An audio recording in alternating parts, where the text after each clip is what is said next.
Se ve bien, maestra. ¿Se ve bien? Sí, se ve bien.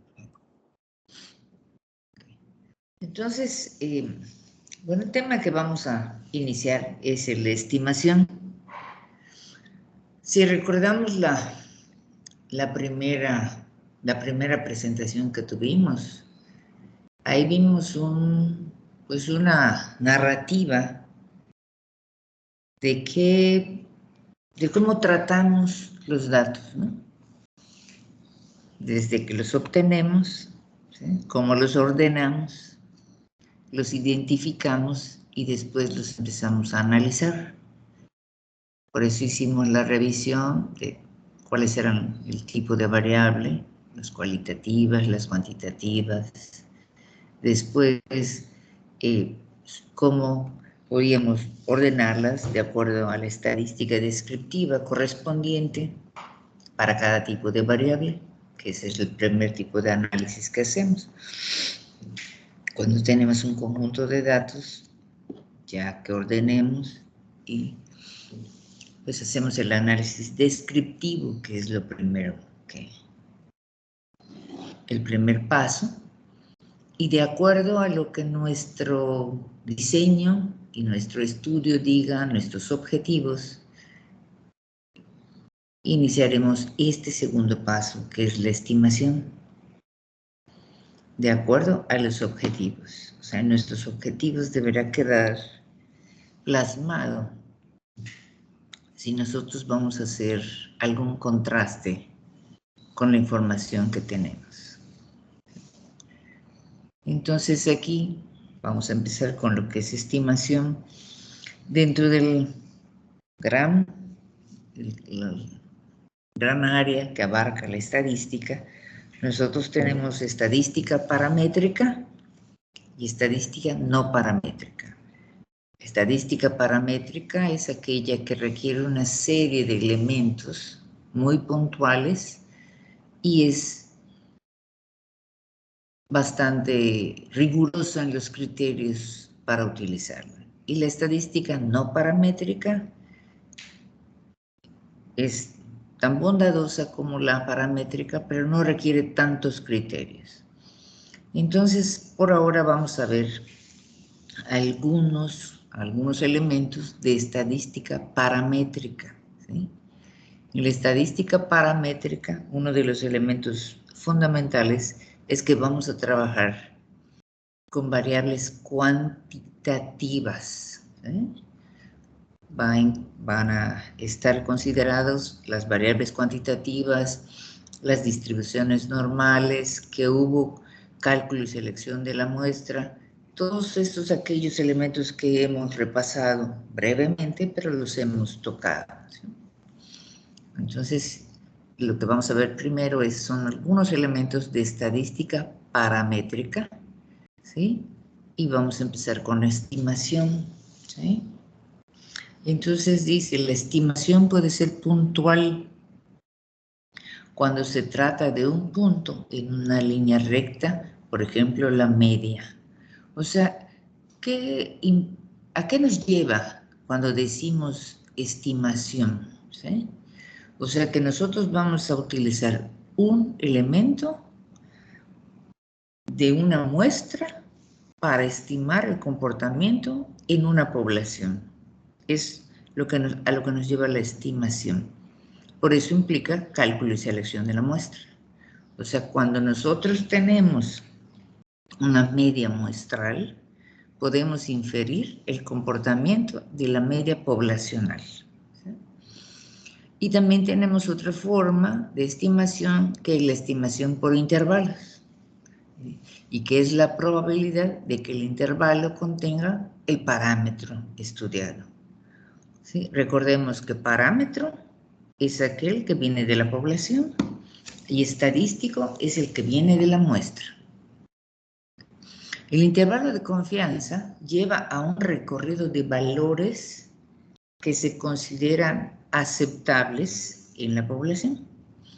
La amplitud está basada en el valor muestral, es función de la desviación estándar y del tamaño muestral. y depende del grado de confianza que se quiera asociar.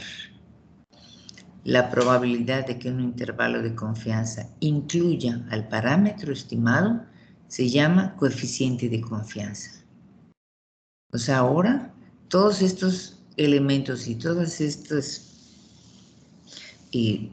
pues, enunciados y palabras ya son familiares porque las hemos estado utilizando. Entonces aquí a ver, aquí está. Este es un ejemplo de un intervalo de confianza para la media de la población. Recordemos que en algún momento mencionamos que era una población, que era una muestra pequeña y que era una muestra grande. ¿Alguien recuerda algún punto de corte para que nosotros podamos definir qué es una muestra grande y qué es una muestra pequeña?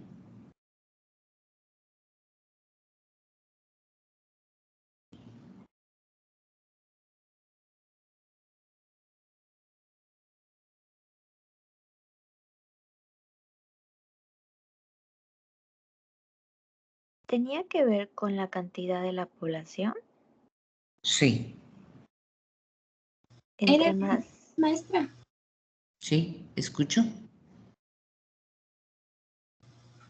Que si era 100.000. Ese es cuando hacemos cálculo de la muestra. Pero cuando iniciamos cuando iniciamos en alguno de los párrafos, dijimos un número en el que nosotros considerábamos que era una muestra pequeña y una muestra grande. ¿Sí recuerdan?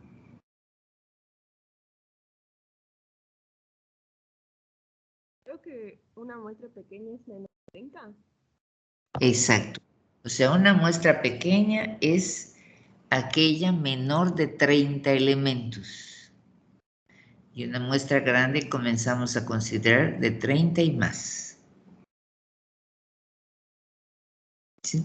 Acá va a ser importante porque cuando estamos viendo estadística paramétrica, pues hay pruebas para muestras grandes y pruebas para muestras pequeñas. Entonces sí tenemos que tener en consideración ese elemento, que es una muestra pequeña y que es una muestra grande. Entonces una muestra grande, aquí está, muestra grande, es la que es 30 y más elementos en ese conjunto de datos. Y la muestra pequeña será la que tenga menos de 30.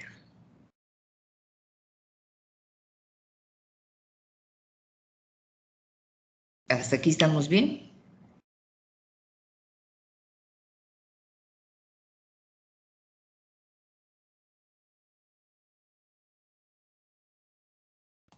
Sí, maestra. Ok, muy bien.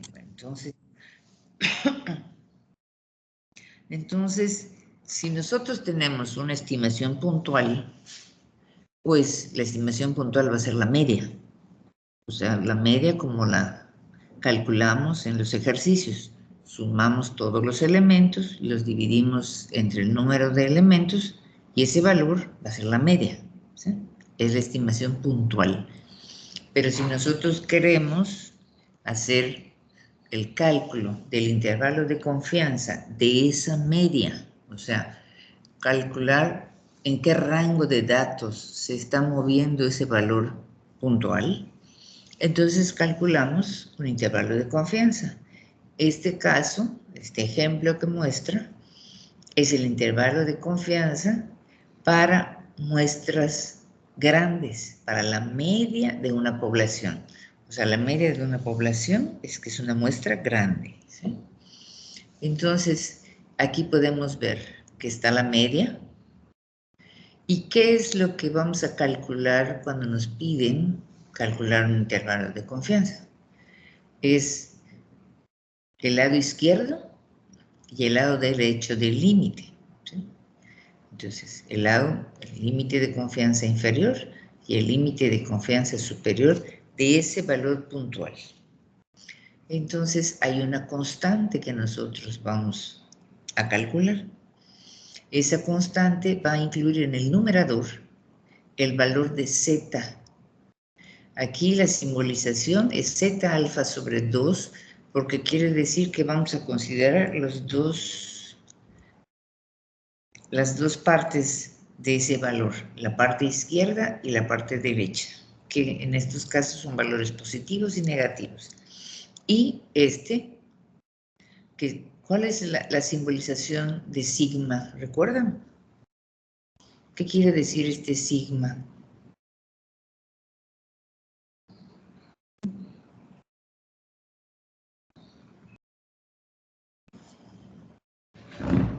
Maestra, no sé si soy la única, pero sigo viendo la primera diapositiva y no sé si ya cambió a otra. Estoy en la 2. Estoy en donde dice intervalo de confianza para la media de la población. ¿Ustedes no la ven? Yo no Yo lo uso la primera, la donde explicó lo de estimación. Ay, ¿cómo le hago para ver si ustedes la ven?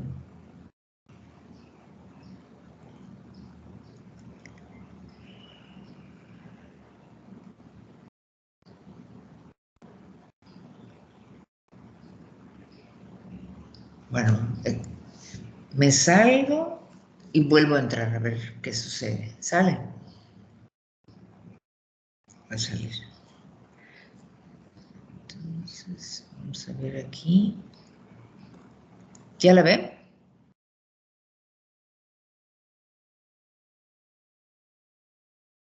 ¿La pueden ver? Sí, ahorita sí, maestra. Ok, muy bien, entonces ya podemos ver de lo que estaba hablando, ¿no? De la media, que es el valor puntual, y de una constante, ¿sí? Esta constante en la que en el numerador tiene el valor de z, que es el que utilizamos para las muestras grandes, y que este símbolo, ¿recuerdan qué era? El sigma.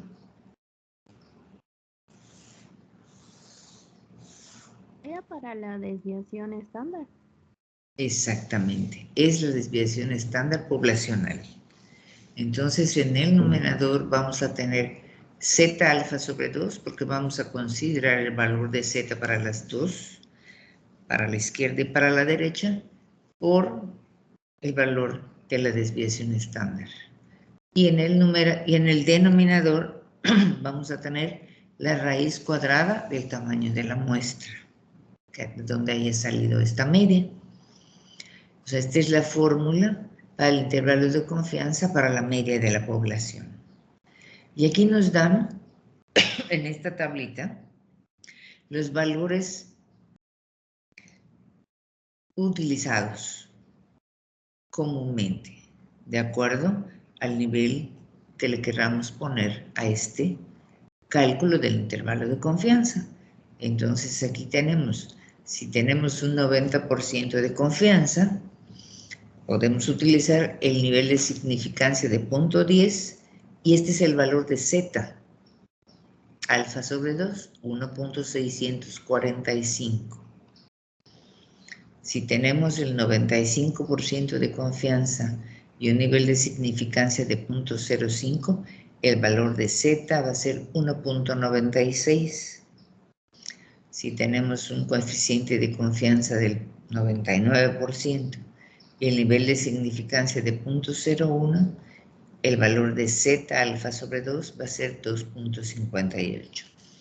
O sea, nos está mostrando que el investigador, el que está haciendo el análisis de los datos, es el que va a seleccionar el nivel que le va a otorgar al cálculo que esté haciendo, en este caso, intervalos de confianza para la media de una población. Entonces, en el numerador va a ir el valor de z alfa sobre 2, que estos son los valores más utilizados. la desviación estándar que ya debemos de tener, ¿sí? Es un valor que tenemos porque ya hemos calculado la media, y la raíz cuadrada del tamaño de la muestra de ese conjunto de datos, y nos va a dar una constante. Entonces, para sacar el límite de confianza inferior, es la media menos la constante, y el límite de confianza superior es la media más la constante, y con eso construimos el intervalo de confianza. O sea que esa media va a variar entre el valor que nos dé el límite de confianza inferior y el límite de confianza superior.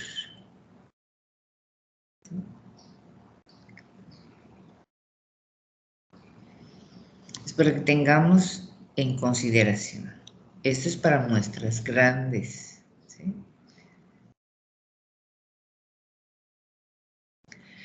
Esa es una forma de estimar.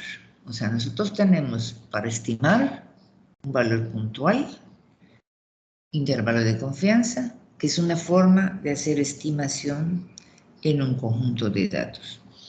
Otra forma que tenemos, ¿sí?, es la prueba de hipótesis. O sea, donde nosotros desde nuestros objetivos,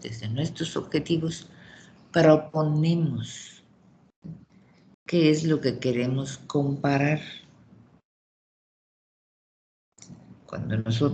Por eso cuando nosotros llegamos a esta parte metodológica, ya tenemos todo nuestro diseño desarrollado, ¿sí? Todo nuestro diseño desarrollado, ya hemos elaborado todo de nuestro protocolo, porque nuestras pruebas de hipótesis las podemos, o sea, todo el análisis estadístico lo debemos mencionar desde el protocolo, ¿sí? Como ponemos nuestros objetivos, tenemos objetivos descriptivos, y si tenemos objetivos de inferencia, entonces utilizaremos algunos elementos de estimación, los dejamos plasmados, y en la parte de análisis estadístico mencionamos cuáles serían las pruebas que utilizaríamos para lo que planteamos en nuestros objetivos. ¿Hasta ahí estamos claros?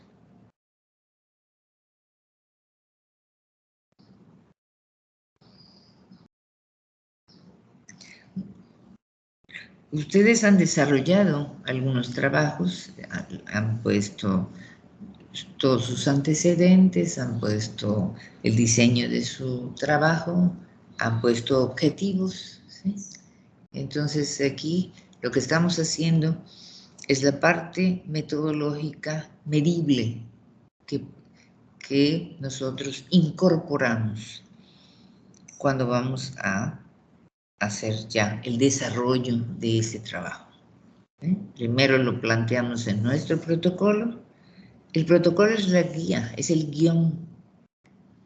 Cuando nosotros terminamos nuestro protocolo y empezamos nuestra recolección de datos, ya tenemos un guión de cómo vamos a ir ordenando la información.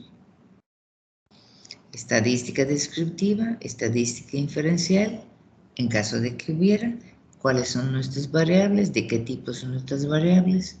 Bueno, ya hicimos, si se requirió, el cálculo de selección de la muestra. Aquí ya estamos en el procesamiento de la información. ¿Hasta ahí vamos bien?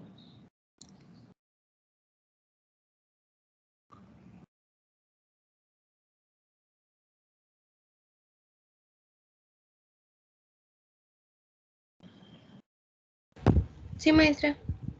Maestra, Sí, en esta prueba de hipótesis solo es como descartar las características. la prueba de hipótesis es todo un proceso, es todo un procedimiento, ¿sí? Y es un procedimiento que va a ser para cada pregunta que tú te hayas formulado en los objetivos. Lo que quieras probar en el objetivo. ¿Cómo podríamos, bueno, algunos de los ejemplos que ustedes hayan desarrollado? Si ustedes, no conozco, ¿no? No conozco los trabajos que ustedes desarrollaron, pero allá hay preguntas, hay objetivos, que tal vez una es describir, pues hacemos la parte descriptiva, y otra es contrastar, ¿sí? Contrastar si algún grupo de los que entraron en su estudio es igual, es mejor o es menor. Para eso nos sirven las pruebas de hipótesis. Depende de lo que hayan incorporado a su estudio. ¿Sí me expliqué?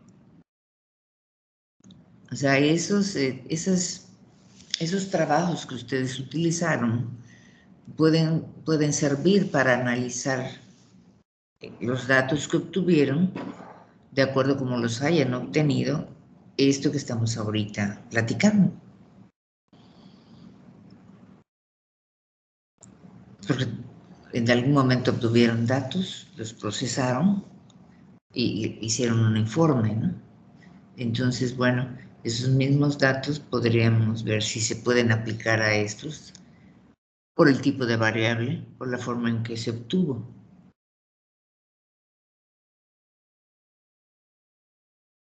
¿Contesté?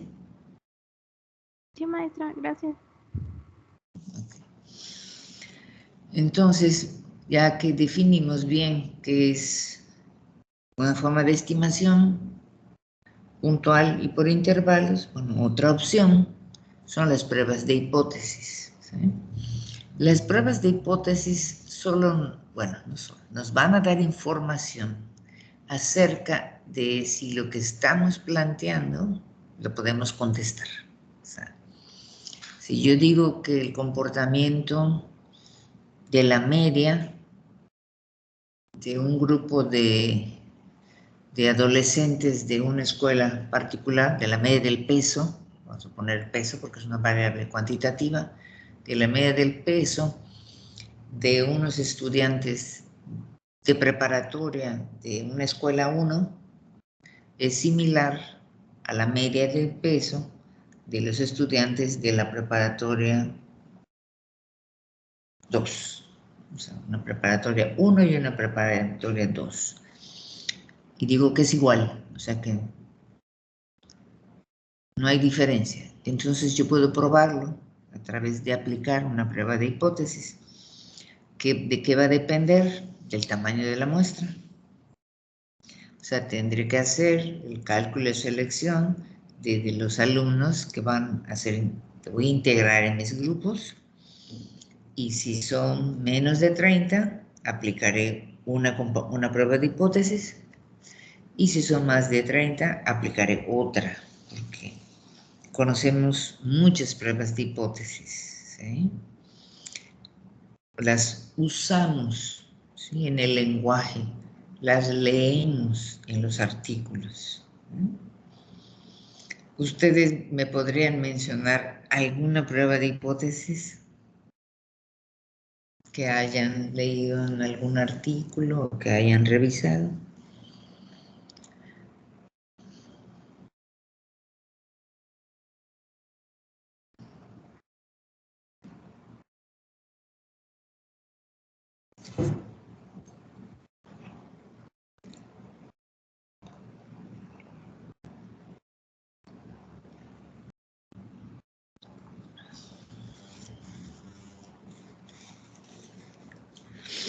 Ana, sí, No sé escucho.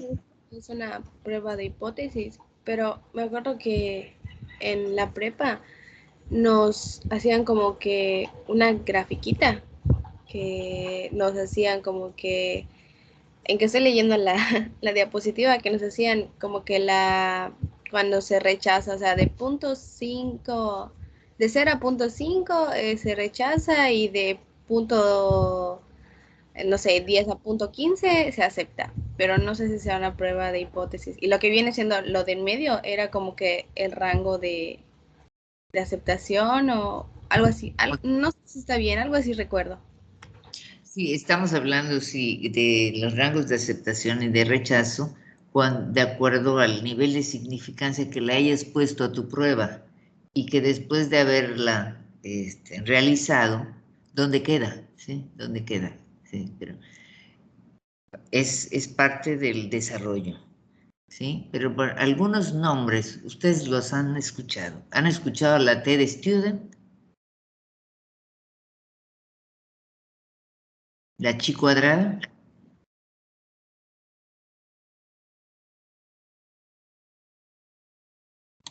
En los No, artículos maestra, que leen, eso en, escucho. en los No, artículos, comparación de medias, en los artículos, también hay regresiones, hay correlaciones,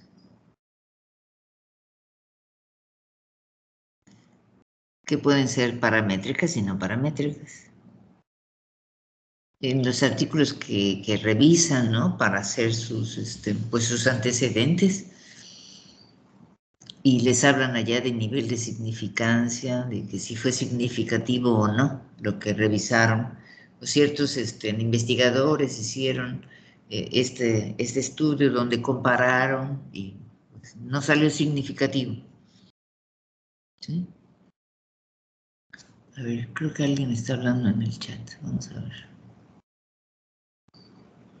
Ah, bueno, tienen problemas algunos. Bueno, las pruebas de hipótesis usualmente las escuchamos, las leemos, ¿no? Y ahorita vamos a ver cuáles son los elementos que requerimos para aplicarlas, ¿sí? Para aplicarlas. Entonces, bueno, y vamos a ver cuál sería la diferencia entre la hipótesis de investigación y la hipótesis estadística. ¿Eh? Dice, la hipótesis de investigación es la conjetura o suposición que motiva la investigación. O sea, es la teoría que te lleva a querer hacer el estudio. ¿Sí? Esa es tu hipótesis teórica. Esa gran pregunta que te llevó a realizar, a diseñar y a querer contestar. ¿Sí? Esa es tu hipótesis de investigación. Es tan grande o tan pequeña como tú tengas la interrogante. Usualmente, tú haces tu planteamiento del problema y terminas con una pregunta de investigación, que es tu parte teórica. ¿Sí? Y una hipótesis estadística es una afirmación acerca de los parámetros de la población y se establece de tal forma que pueda ser evaluada por medio de técnicas estadísticas adecuadas. O sea, yo tengo mi hipótesis estadística, tengo mi planteamiento de problema, ahí está mi parte teórica, puedo terminar esa parte con una o con más preguntas de investigación y eso va a dar paso a la parte metodológica. Entonces, en la parte metodológica está la parte del análisis estadístico. Entonces, para cada prueba estadística que yo plantee o proponga hacer, van a estar mis hipótesis estadísticas. Cada prueba, cualquiera que sea que nosotros vayamos a aplicar, va a tener una forma de establecer la hipótesis estadística para esa prueba, ¿sí? Que también cuida, ¿sí?, la hipótesis estadística. Dice, en una prueba estadística, cuando se rechaza la hipótesis nula, ¿alguien sabe qué es la hipótesis nula?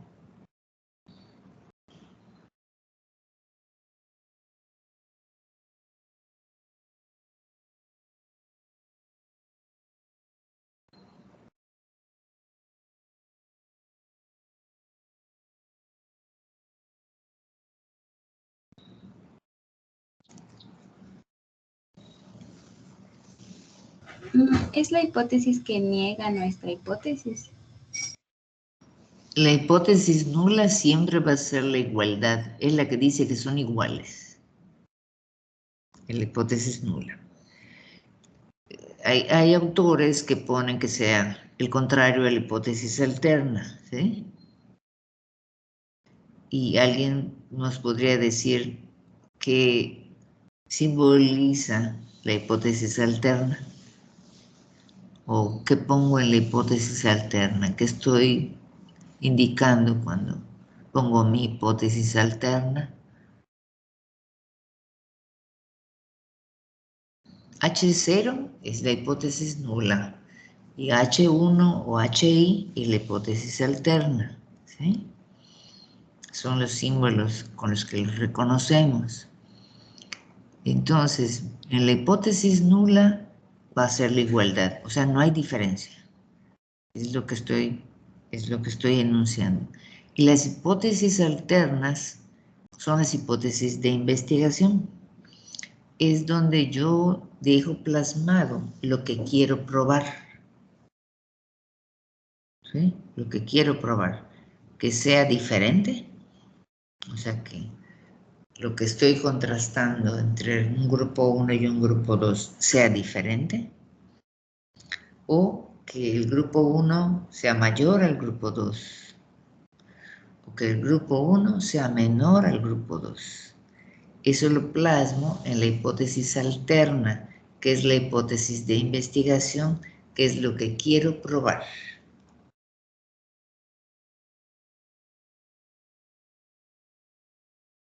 Lo vamos a desarrollar para algunas de las pruebas que vamos a ver, pero ese es el concepto. Es el concepto, que va en la hipótesis nula y que va en la hipótesis alterna. O sea, que está ejemplificando este símbolo. Y aquí nos dice, en una prueba estadística, cuando se rechaza la hipótesis nula, siendo esta cierta, se comete error de tipo 1, que simbolizamos con alfa, con este símbolo alfa. Y en una prueba estadística, cuando se acepta la hipótesis nula, siendo esta falsa, se comete error tipo 2, que le ponemos con el símbolo beta. Y aquí nos va a decir cómo se comporta esta relación. Dice, para un tamaño de muestra n fijo, alfa y beta están en relación inversa. A medida que una aumenta, la otra disminuye. Entonces también nos dice qué otro nombre se utiliza para alfa. Dice, la probabilidad alfa de cometer un error de tipo 1 se denomina a menudo el nivel de significación de la prueba. O sea que la probabilidad de cometer un error de tipo 1 la maneja el investigador. O sea, la manejamos nosotros, porque nosotros determinamos el nivel de significancia que le vamos a poner en nuestra prueba. Si le vamos a poner punto 10, si le vamos a poner punto 0.5, si le vamos a poner punto 0.1. ¿Okay? Y ¿qué es importante también? Como esto es teoría, ¿sí? Y ahora todos los procesos pues los hacen los procesadores. Entonces nosotros vemos lo que leemos son salidas de los procesadores. Entonces lo que tenemos que saber, tener los elementos, son para interpretar las salidas. Cuando salga el resultado y veamos todas las P son los niveles de significancia de esa prueba. Entonces ahí veremos la probabilidad exacta que dan los procesadores. ¿Qué es lo que nosotros tenemos que cuidar cuando estamos haciendo los trabajos, cuando estamos haciendo procesamiento de datos e interpretación de datos? Si en la parte del diseño, nosotros en el análisis estadístico plasmamos que el nivel de significancia de nuestros procedimientos van a ser de 0.05 mínimo, de 0.05, no vamos a permitir que sea mayor, ¿sí? Para poder tomarlos como significativos. Eso es lo que vamos a contrastar cuando salga el resultado, ¿sí? Si nuestro trabajo es muy preciso, requiere de mucha precisión, pues nosotros podemos establecer que el nivel de significancia que le voy a tomar como significativo a mis pruebas va a ser 0.01.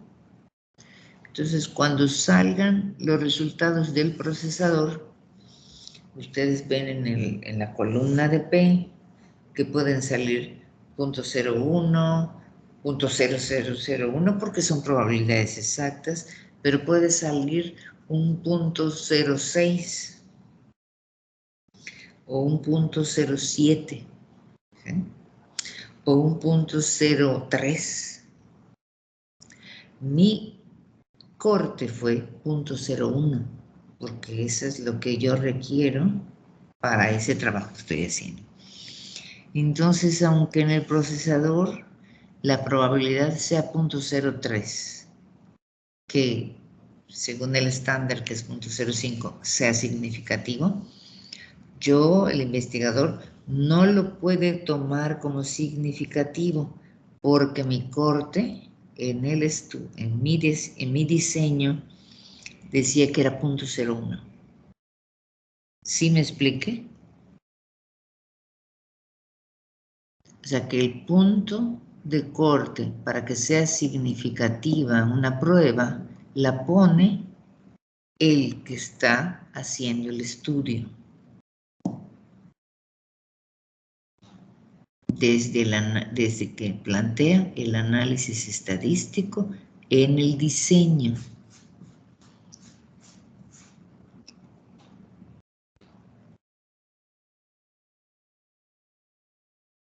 Porque usualmente vemos 0.05 es significativo.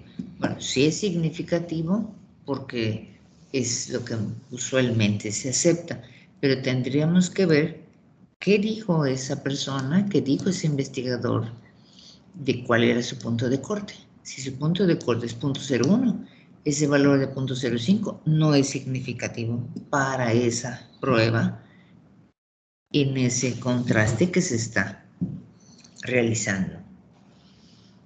¿Queda claro esto que estoy mencionando?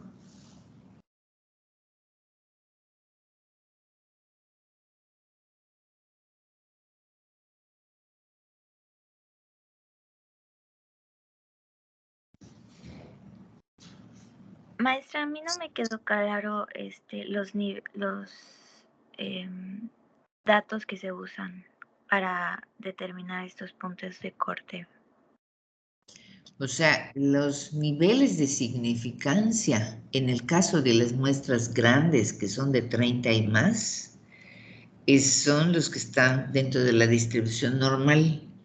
Y los más utilizados, ¿sí? Los más utilizados, los que más se utilizan, son 0.10, 0.05, que es el estándar, es el error que te vas a permitir, y 0.01, ¿sí?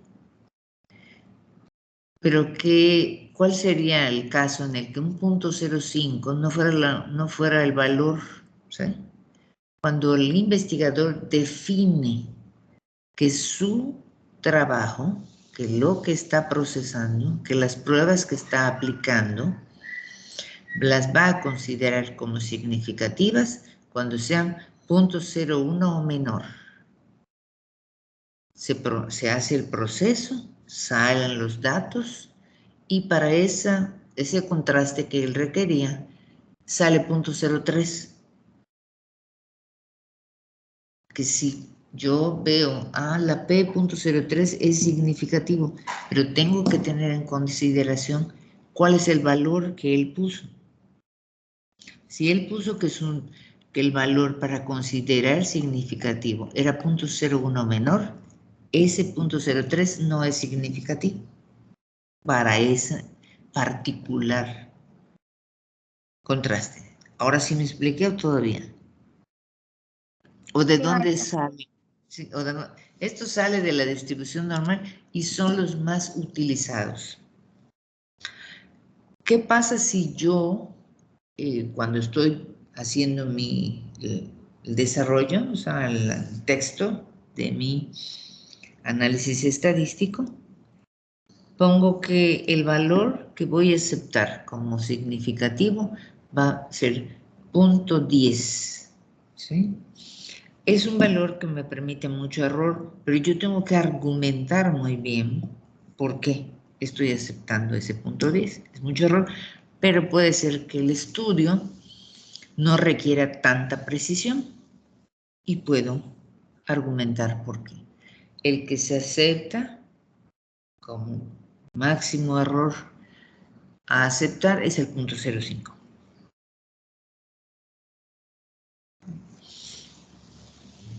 Ya conversamos de los niveles de significancia. Ahora vamos a conversar de los elementos que se consideran en una prueba estadística. Con cualquier nombre de prueba estadística. Cualquier prueba estadística, paramétrica, no paramétrica, ¿sí? Cualquier prueba estadística. Hay libros que ponen 10 elementos, pero el mínimo son estos 5 que nosotros tenemos que establecer para el desarrollo de una prueba estadística. Lo primero que tenemos que establecer es la hipótesis nula. O sea, hay que plantear la hipótesis nula. El planteamiento de la hipótesis nula es, podríamos decir, prácticamente única para cada prueba, ¿no? Porque lleva un dato, ¿no? Y entonces la hipótesis nula va a ser la igualdad. Es la igualdad, o sea que un elemento es igual al otro. Y hay autores que dicen que es el contrario, pero en términos generales es la igualdad, o sea que no hay diferencia, que es la igualdad, que un elemento es igual al otro. La hipótesis alterna es donde nosotros, o sea el investigador, pone el sentido de su prueba, ¿sí? ¿Cómo quiere? ¿Qué es lo que quiere obtener? Es el sentido de la prueba.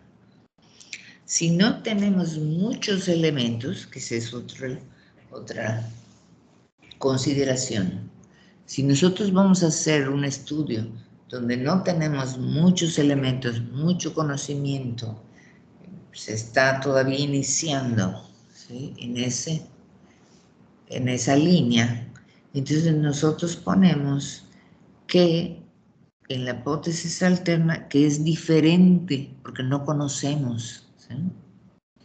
O sea que es diferente. Si tenemos más conocimiento al respecto, podemos darle una tendencia a la prueba.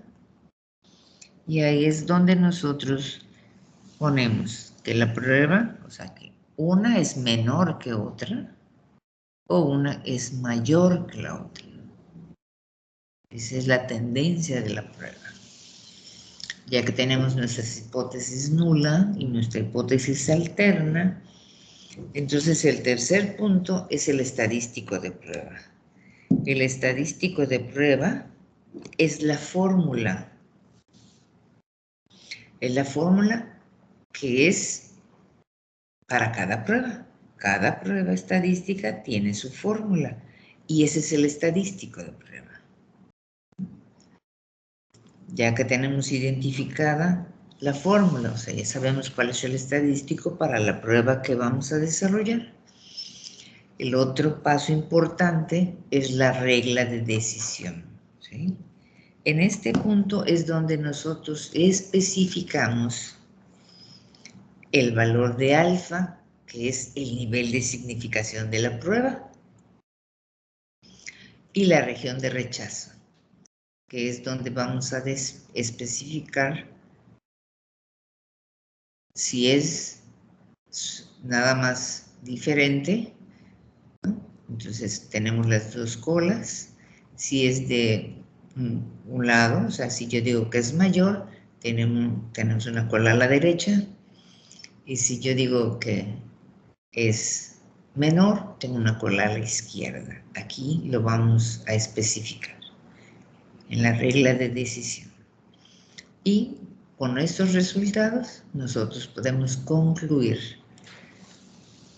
Muy simple, cuando se trata de ejercicios, es solo concluir si rechazamos o no la hipótesis nula. ¿Sí? Es lo que nos va a permitir todos estos elementos al final decir si rechazo o no la hipótesis nula. Y al rechazar o no la hipótesis nula, pues ya puedo pues, describir lo que planteé en la hipótesis alterna y analizar, y interpretar y poder trabajar adelante de ese resultado. ¿Hasta acá estamos bien? Maestra, yo Sí, tengo una duda. claro. Lo de la hipótesis nula menciona que es la igualdad de un elemento u otro, pero ¿a qué elemento se refiere? Es que cuando nosotros hacemos pruebas de hipótesis, hacemos un contraste entre, por ejemplo, la media de la preparatoria 1 y la media de la preparatoria 2. ¿Sí me explico así? Hacemos un contraste de algo. Y hay de acuerdo a tu prueba. Ahora, en este caso, nosotros vamos a ver, en el caso de las muestras grandes, ¿sí? ¿Cuál sería la prueba de hipótesis para contrastar un grupo, yo tengo un grupo, y un valor establecido? Eso es lo que vamos a contrastar. O dos grupos, yo tengo escuela 1, escuela 2. Y lo que quiero contrastar es si la talla, el peso, alguna variable que sea cuantitativa y que tenga media, puede ser igual o diferente. A eso me refiero. ¿Sí queda claro o no? Sí, ya mejor. Gracias. Las pruebas de hipótesis tienen que haber por eso te vamos a ver, un grupo con un valor que existe en la literatura, o dos grupos en los que son el grupo A y grupo B que son independientes, o dos grupos que son relacionados, y ahí veremos las características para cómo identificar que son relacionados. ¿Sí? Ahorita solo son los elementos que van a conformar el desarrollo de las pruebas. ¿Sí? ¿Sí quedó? Sí, maestra, gracias. Muy bien. Entonces, seguimos. Entonces, aquí dice, el propósito de probar una hipótesis es auxiliar en la toma de decisiones en general.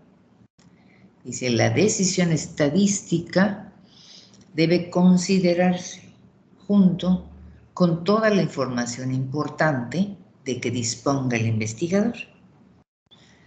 Y hay algunos elementos que debemos de tener presentes.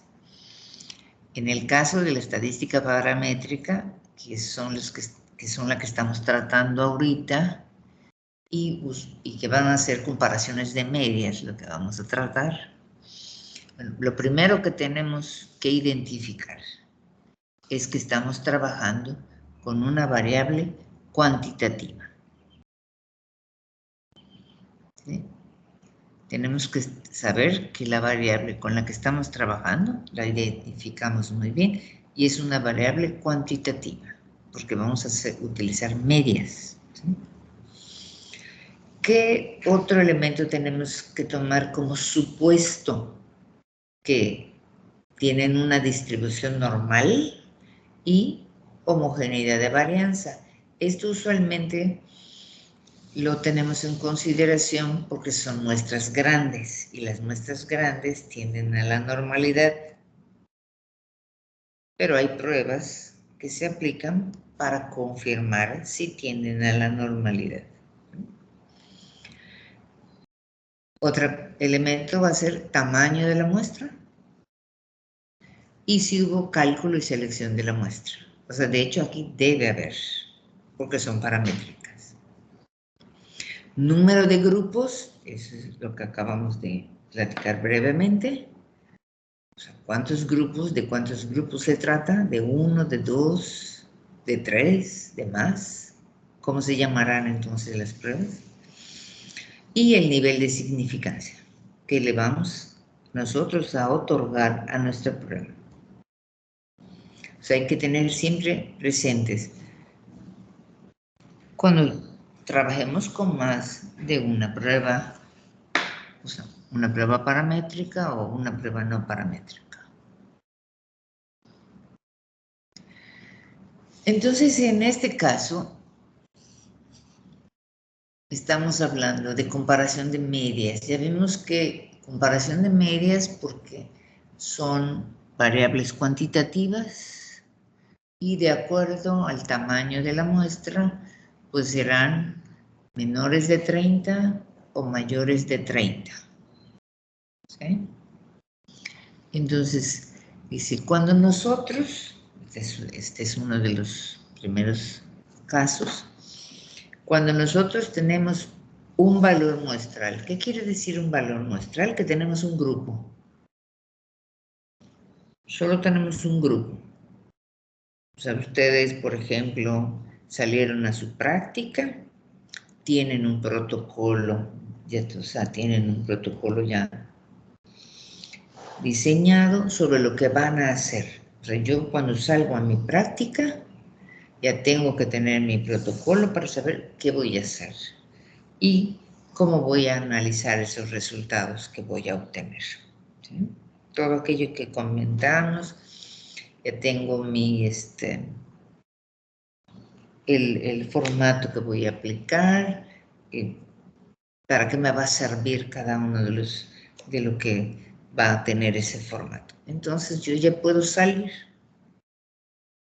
al lugar donde voy a aplicar mi estudio. Ya recolecté mis datos, pero solo tengo un grupo.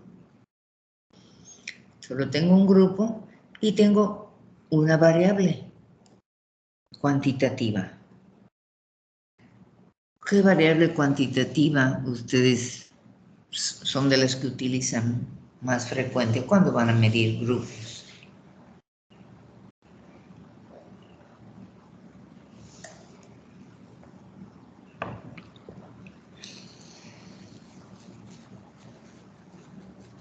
¿Edad?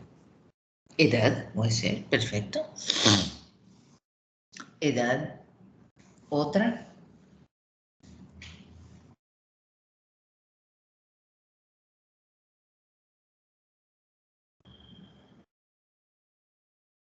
Peso, talla. Exacto, edad, peso, talla. Ya tenemos varias opciones de variables cuantitativas. Aquí el caso para este es que solo tenemos una muestra, un grupo. O sea, a ustedes les tocó ir a un lugar donde solo hay un grupo y ya llevan ustedes todo, ya tienen todos sus datos, ya fueron, ya midieron y tienen esas variables, tienen edad, tienen peso, tienen talla. Okay. Entonces, dice acá que ustedes pueden hacer, si es que así lo plantearon, una prueba de hipótesis para algo, ¿sí? Entonces, ahí nosotros tendríamos que ver, bueno, ya tengo las variables cuantitativas. El tamaño de la muestra. Si mi grupo fue menor de 30, o si mi grupo fue de 30 y más. Si mi grupo fue menor de 30, yo puedo hacer una comparación de media para muestras pequeñas y estamos hablando de la T de student. ¿Sí? Si mi grupo fue de 30 y más, estamos hablando de una comparación de medias normal, o sea que va a utilizar una Z. ¿Sí? Hasta ahí ya vamos. Por número, por tipo de variable y por el tamaño de la muestra. Estamos hablando que solo tengo un grupo. Ok, un grupo. Entonces, de acuerdo al tamaño de la muestra, pues yo puedo optar de acuerdo a lo que diga mi protocolo. Lo primero que tengo que establecer es mi hipótesis nula. ¿Sí? Entonces acá mi hipótesis nula, en el ejemplo de acá, pues es 0. Sí, pero en el ejemplo de ustedes, la hipótesis nula va a ser el valor que ustedes quieran probar. ¿Sí? El valor medio que ustedes quieran probar. Ese va a ser el número que va a ir allá en el lugar, ¿no? Y luego, si ustedes deciden que no tienen muchos elementos y pues solo quieren decir que la media es diferente. Recuerden aquí en la parte de aquí arriba dice un valor muestral y un valor poblacional. ¿Qué es lo que hacemos cuando solo tienen ustedes un grupo y tienen edad, peso, talla? ¿Con qué lo contrastarían?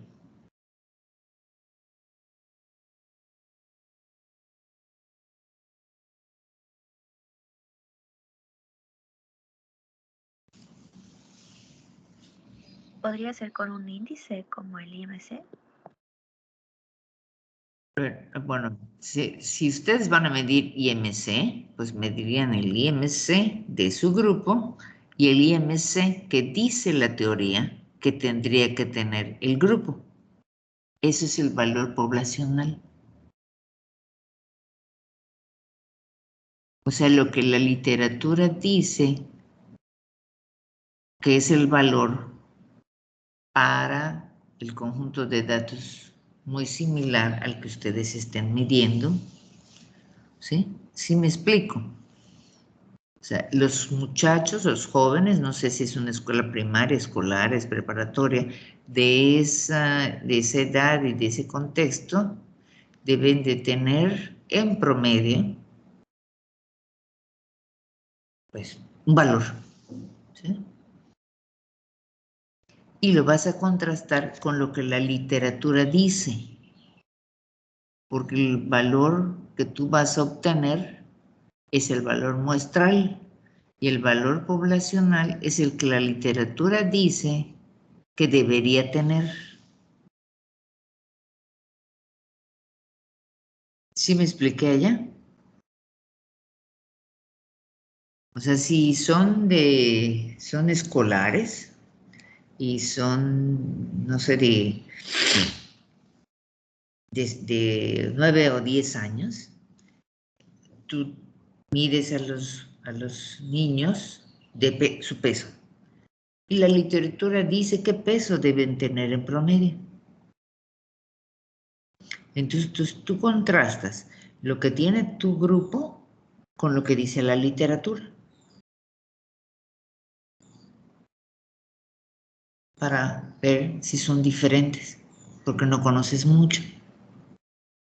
Pero si tú conoces mucho de tu entorno, dices, no, estos niños tienen un peso menor a lo que dice la literatura.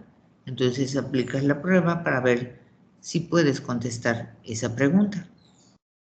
O de acuerdo a lo que tú ves empíricamente, no, estos niños tienen un peso mayor a lo que dice la literatura. Entonces lo vamos a probar a través de esta prueba de hipótesis. ¿Hasta ahí vamos bien? ¿Con Sí, qué le voy? maestra.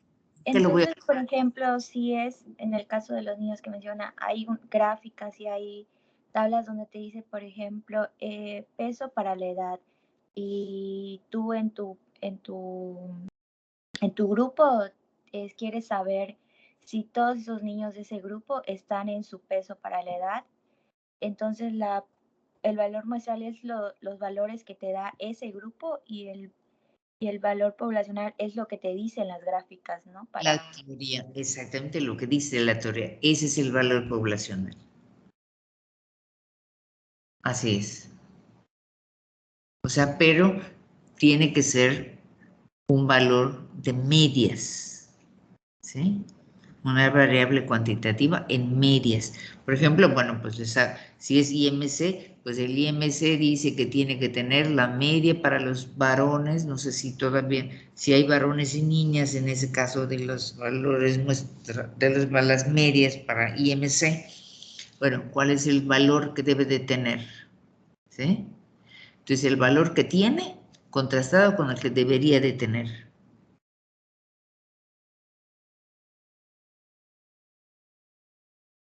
Entonces, mi hipótesis nula va a decir que son iguales, que no hay diferencia, que tienen el mismo valor. Mi hipótesis alterna puede decir que son diferentes, que tienen diferente valor. No puedo decir si es más alto o más bajo, no, simplemente son diferentes. Pero puedo decir, no, esto yo veo que, entonces puede ser que es menor, es una prueba de una cola. O tengo el conocimiento y puedo decir que tienen mayor, y es de una cola a la derecha. ¿Qué es lo que ahorita después vamos a revisar? Que cuando son pruebas de dos colas, ¿sí?, tenemos que calcular las dos partes y sale la parte negativa y la positiva. Cuando son valores de una cola a la izquierda, todos mis valores son negativos. Cuando son valores de una cola a la derecha, todos mis valores son positivos. Pero ese es el concepto es el que acabas de mencionar. Lo que mides en tu grupo con lo que dice la teoría. En el caso de un valor muestral y un valor poblacional. ¿Alguien tiene otro comentario?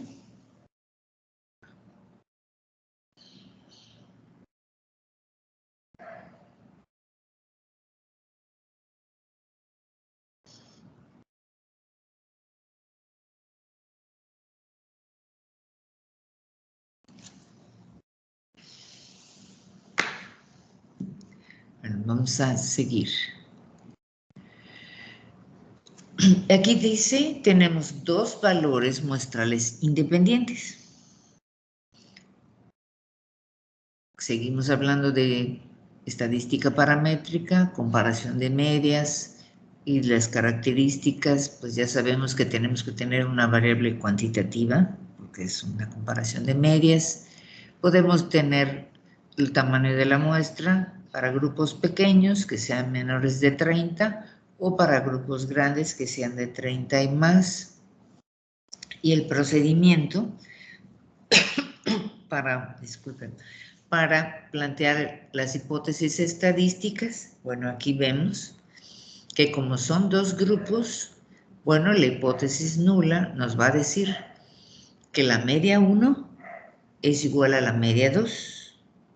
Entonces, de acuerdo a lo que la compañera nos acaba de comentar, ¿cuál sería un ejemplo, siguiendo esa forma? ¿Cómo sería un ejemplo donde yo tuviera dos valores muestrales independientes?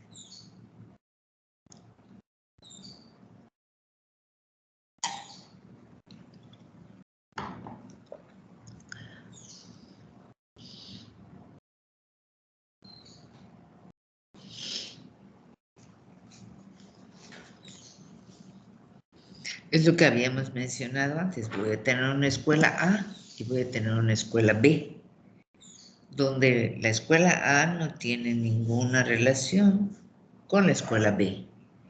O sea, son independientes. pueden estar en diferente colonia, pueden, ¿sí? Lo que comparten es lo que voy a medir. Voy a medir a niños, voy a medir pesos, voy a medir tallas, ¿sí? Eso es lo que comparten, pero son diferentes y no tienen ninguna relación entre sí. Por eso son valores muestrales independientes. Entonces, el planteamiento de la hipótesis nula es que la media del grupo 1 es igual a la media del grupo 2, de la variable que estemos midiendo. Y las hipótesis alternas, que es lo que yo estoy tratando de establecer, lo que estoy tratando de demostrar, es, bueno, que la media del grupo 1 es diferente de la media del grupo 2. Y aquí tengo una prueba de 2 colas. O si ya tengo una serie de elementos que me permitan establecer que la media 1 es menor que la media 2, o sea, de las escuelas, de la variable que esté midiendo, entonces tendré una prueba de una cola y tendré valores negativos. Y si puedo probar o quiero probar que la media 1 es mayor que la media 2, entonces tengo una prueba de una cola, pero con valores positivos. ¿Hasta aquí tenemos alguna pregunta, comentario?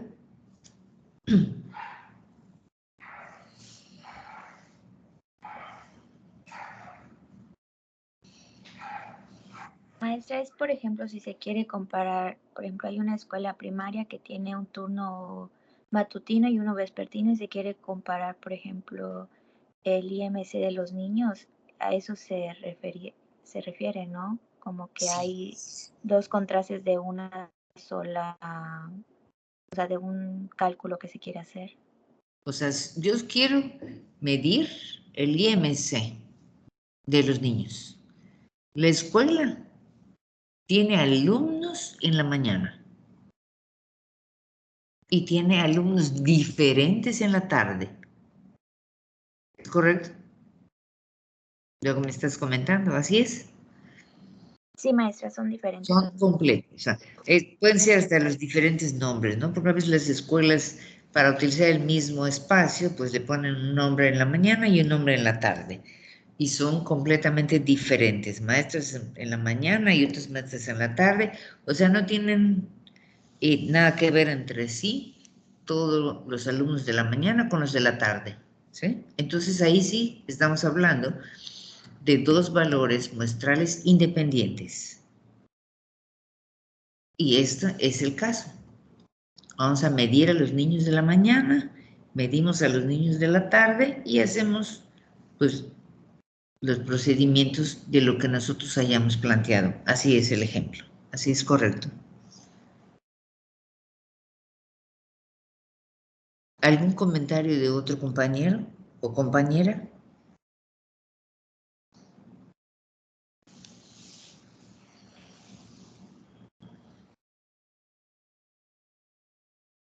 Bien, entonces vamos a ver si tenemos otra. Muy bien.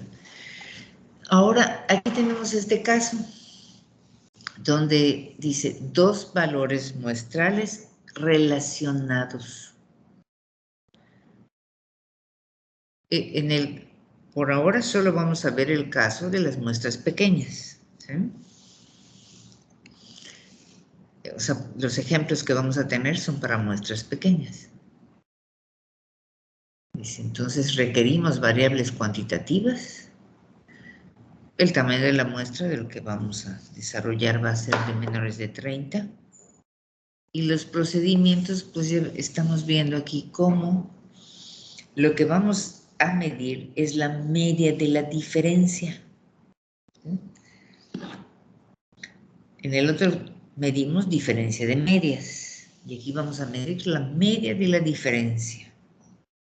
Y nos dice que, bueno, tenemos a la media 1 menos la media 2 es igual a 0. Y tenemos todas las otras opciones en el caso de las alternas, que sean diferentes, que sea mayor con valores positivos o que sea menor con valores negativos. ¿Y cómo obtendríamos, ¿sí?, los valores para las muestras relacionadas?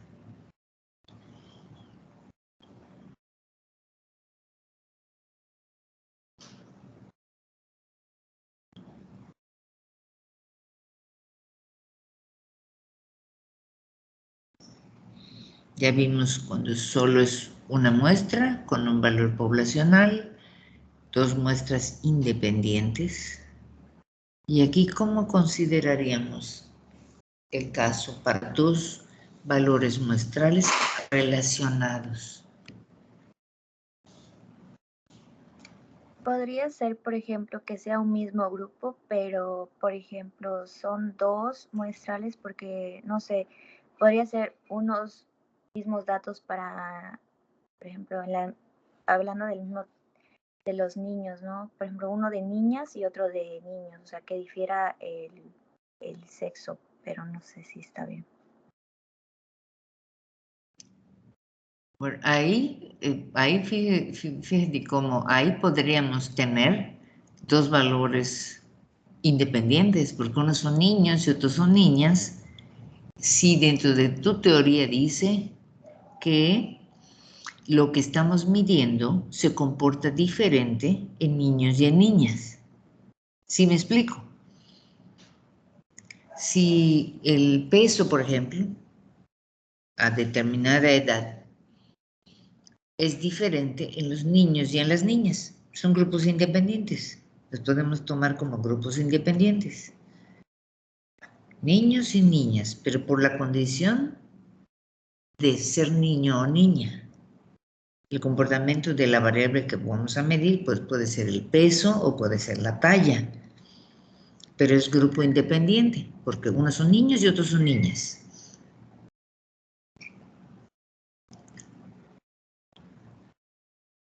¿Sí me expliqué? Eres Paola, ¿verdad? Sí, maestra. Por ejemplo, cuando hay los picos de crecimiento que creo que o sea, en sexto de primaria, cuando las niñas crecen más y los niños, o sea, no hay el mismo crecimiento, por ejemplo. Pero esos son grupos independientes. Sí, o sea, retroalimentando lo que estaba diciendo de grupos Claro. independientes. Sí, ahí son grupos independientes. Podemos utilizar, o sea, aunque estén en el mismo salón, unos son niños y otros son niñas, ¿eh? Eso sí se puede hacer como grupo independiente. Grupo relacionado va a ser aquel, bueno, lo usualmente manejado es en donde la persona es su propio control. O sea, ustedes van, bueno, esto es hipotético, ¿no? Vas a estamos hablando de escuelas, ¿no? Pero puede ser a otros espacios. Vas y tomas una medida inicial de los indicadores, de las variables que tú quieras incorporar a tu estudio o que ya están diseñados en tu estudio, incorporarlos. Das educación para la salud, das complementos alimentarios, todo lo que se hace en un programa, ¿sí? Y los mides al siguiente mes en lo que tú estás trabajando, ¿sí? Si es incremento de peso, si es, o sea, alguna medida que tú quieras obtener, pero tiene que ser el mismo niño en diferentes tiempos. ¿Está quedando claro? O sea, el niño es su propio control. Esa es una muestra relacionada. Puede ser niños, pueden ser señoras. Por ejemplo, si vas a hacer, tienes un grupo de señoras y les vas a hacer una serie de ejercicios y un tipo de dieta para disminuir peso y les tomas sus valores iniciales. Y después, bueno, vamos a trabajar durante 3 meses. Y después volvemos a tomar sus valores. Y podemos ver si hay diferencia, ya sea que mantuvieron el peso, disminuyeron el peso o subieron de peso. Ese es un grupo relacionado. ¿Queda claro qué es un grupo relacionado? Donde el propio sujeto es su control. Entonces, maestra, sería que aquí está determinado por el tiempo.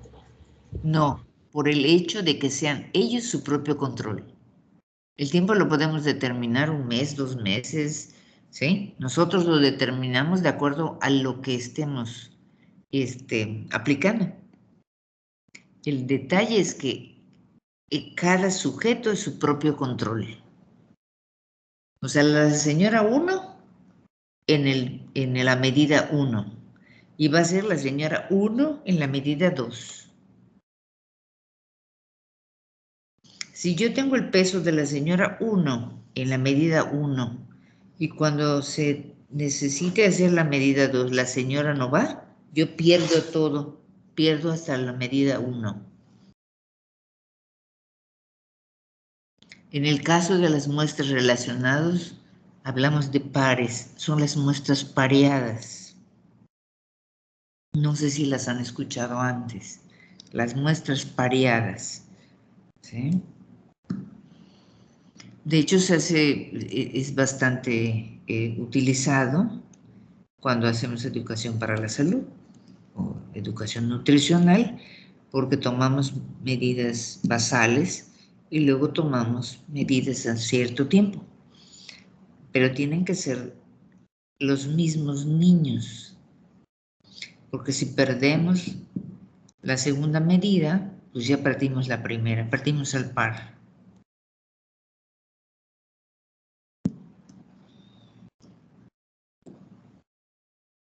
O sea, no sé si han tenido la experiencia de hacerlo, ¿no? Si han salido a hacer ese tipo de práctica.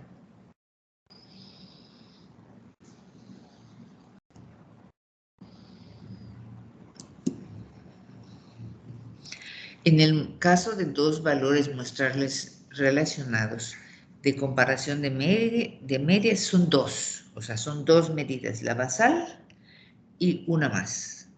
Si tenemos más de 2 medidas, ya no es una comparación de medias, ya es otro tipo de prueba, pero para comparación de medias relacionadas son mínimo 2, la basal y una más. ¿Alguien quiere comentar?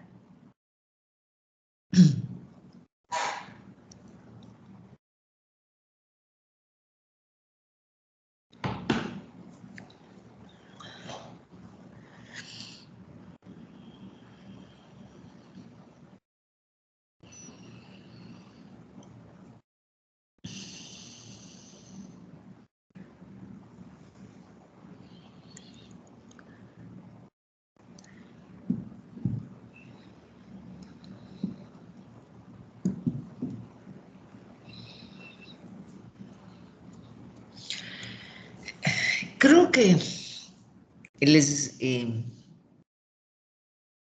voy a enviarles la presentación y continuamos la próxima semana para que ustedes la vuelvan a revisar y ya empezaríamos con los ejemplos de las pruebas, ¿sí? Pues, pero para que las lean, ¿sí? Para que lo lean y pues sobre los ejemplos ya tuviéramos pues más aclaraciones. ¿Qué les parece?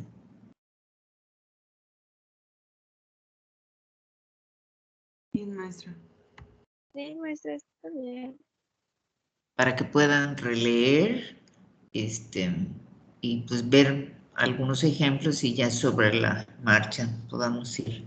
Pues más, si tienen más dudas, más ustedes me preguntan para poder pues seguir aclarando ya con los ejemplos. Esta es la teoría, ¿sí? pero pues después ya utilizaremos niveles de significancia, las tablas, entonces para ir repasando. ¿Les parece? Sí, maestra. Sí, Ok. maestra. Sí, maestra. Sí, maestra. Muy bien. Y ni otra cosa, bueno, voy a quitar esto. Voy a ver cómo se quita. Aquí está. Muy bien.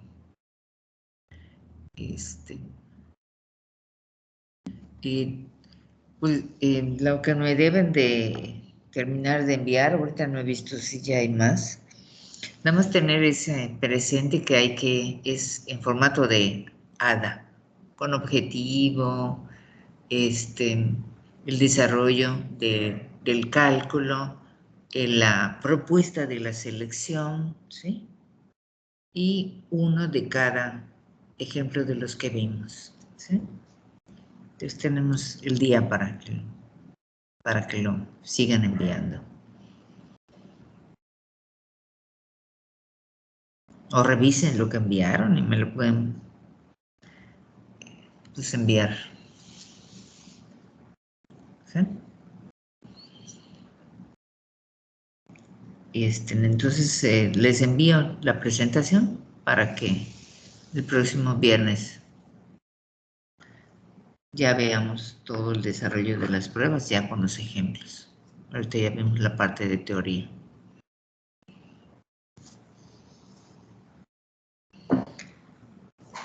Vamos a ver quiénes más llegaron. Fernanda, Janet. Presente, maestra. Okay.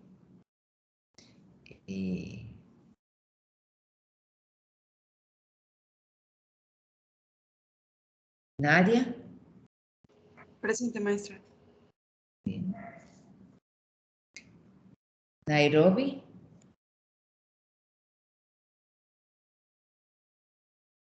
Maestra Nairobi nos mencionó que tenía fallas en su internet. En su internet. Sí, y la sacaba de la clase, no tenía buena Ok. conexión.